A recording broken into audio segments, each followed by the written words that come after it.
चला की मंडळी, छानपैकी सांगलीच्या पद्धतीने या ठिकाणी ना गरमागरम 15 ते 20 मिनिटात मसाले भात बनवून तयार केलेला आहे.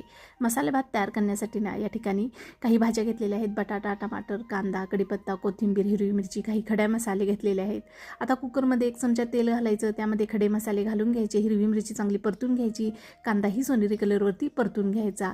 यामध्ये कढीपत्ता, बटाटा, वाटाणा, टमाटर घालून घ्यायचा. आता सांगलीचा भात म्हटले की शेंगदाणे हे आले, शेंगदाणेही चांगली यामध्ये परतून घ्यायचे.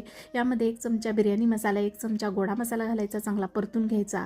15 मिनिटे या ठिकाणी ना बिर्याणीचा तांदूळ मी भिजवत घातलेला होता, तो धुवून घेतलेला तांदूळ आपल्याला यामध्ये घालून घ्यायचा आहे आणि या भाज्यामध्ये चांगला परतून घ्यायचा आहे. आता यामध्ये ना गरम पाणी आपल्याला घालायचं आहे. वरती अगदी अर्धा इंचच आपल्याला पाणी या कुकरमध्ये ठेवायचं आहे. आता यामध्ये चवीनुसार मीठ घालायचं. आता हे सर्व घातल्यानंतर माझं ना आलं लसणाची पेस्ट घालायची विसरली मी, वरून ही आलं लसणाची पेस्ट घातलेली आहे. थोडीशी कोथिंबीर घालायची आणि याला चांगली उकळी आणायची आहे.